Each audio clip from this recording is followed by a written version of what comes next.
Hello, what is up? This is your buddy Alertwolf here to bring you another anime review.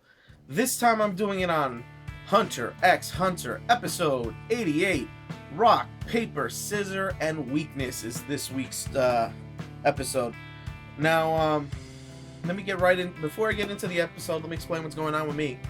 So, I started a new job this week, and because of that, my hours are completely different. I'm still trying to get used to my new schedule. And because of this, the videos are going to be backlogged this week. And I may be going away for the weekend, so this weekend's videos may also be backlogged. However, there are some good things going on with me. This new job is going to cut out me working on Sundays.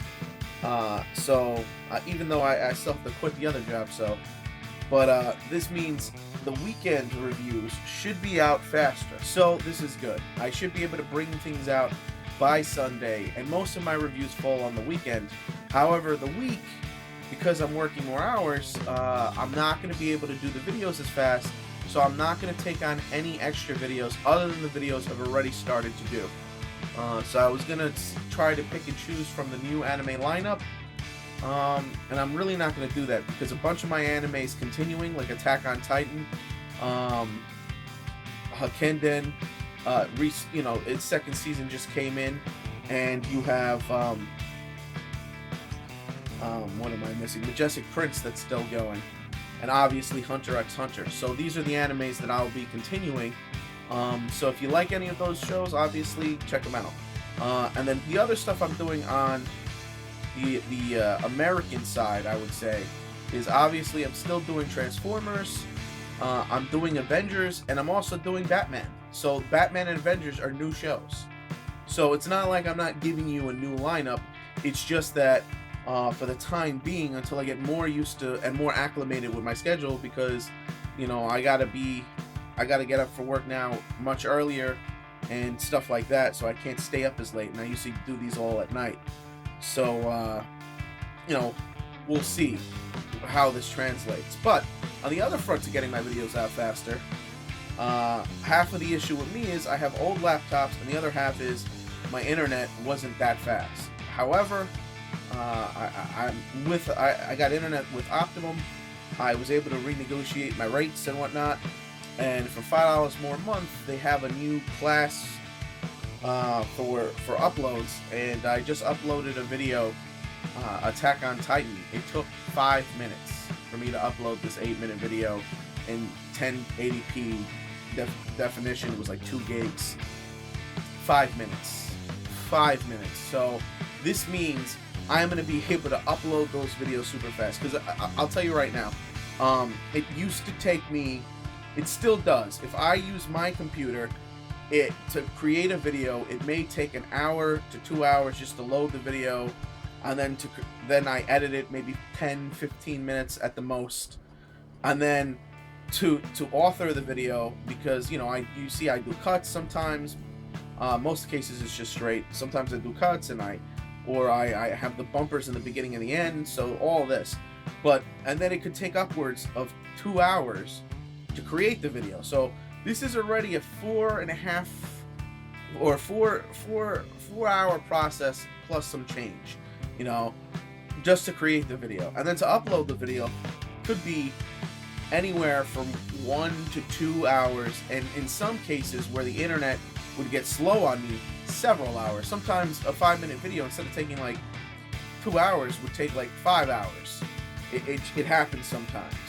And I think that was on the YouTube side, but there you go. So it could take me 6 or 7 hours to bring you a video that took me 10 minutes to shoot on my camera.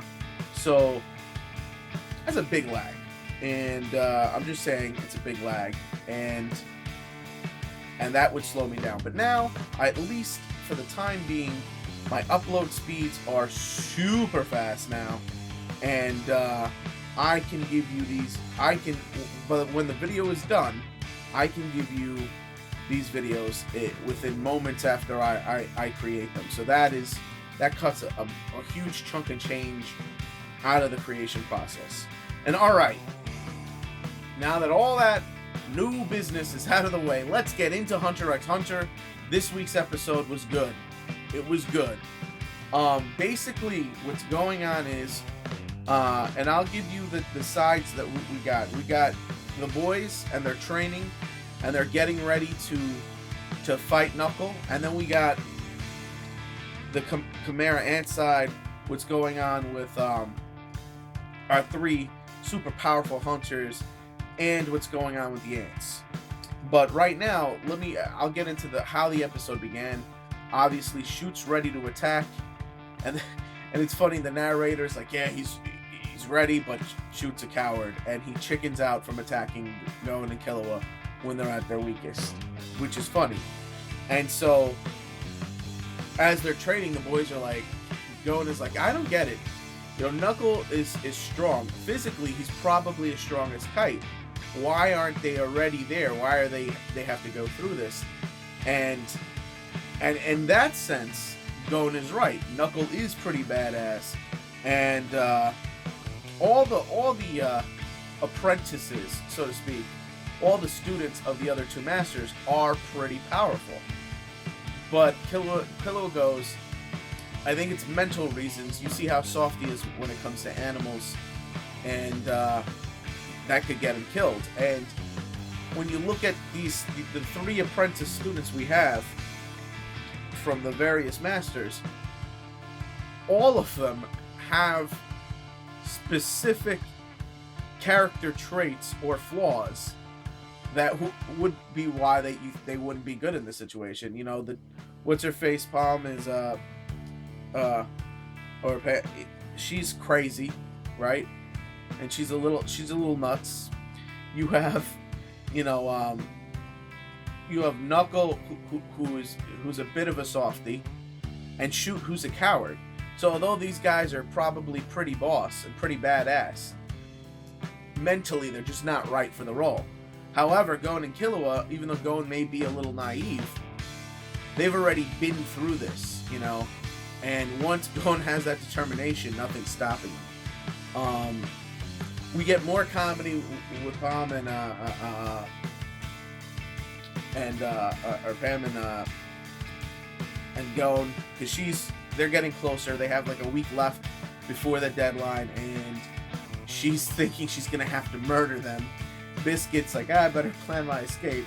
Meanwhile, Gon starts talking to her. He makes her a pinky promise. She blushes, and Killua's like, he's getting really good at handling her. She's like, yeah, but I don't know if I think this is somewhat of her going too. He's like, yeah, I don't know. It's a little creepy. And you know what? The humor in this episode was good. It wasn't overdone. It wasn't overly dramatic. And it was pretty good. And just let me segue real fast into the other part of the episode before I finish this, because this is the real, this is the A story. Let me quickly tell you the B story. And the B story is simple. On the Ants versus Hunter side, they are knocking squadrons out left and right. The old man is using killing these squadrons in this virtual space as a way of training. Not even training. He's training. He's warming up. He's getting himself in the mood for battle, And we also get on the Ant side, the king is kicking, and he wants to be born, so he's going to be born very soon. But the final guardian gets born, and or the royal guard, he is born, and now all 3 of them are out, and he was probably an enhancer type or something, man. This dude is strong. He just bursts through the walls, and now their forces are all set. We also get more of talking with the other 2 hunters, and basically they're trying to decide whose student do they think is going to make it. Bets going on, and basically there's a belief that Gon and Killua aren't going to do anything, but it could go either way, and that they're gonna, and they're gonna bet on who makes it there by tomorrow, and that segues in and out to the fight. And so basically, then that's pretty much the B story. There is one thing: the episode does end with the old man thinking he doesn't know how he's gonna win this without sacrificing somebody, and there's this cool panel of all the major players.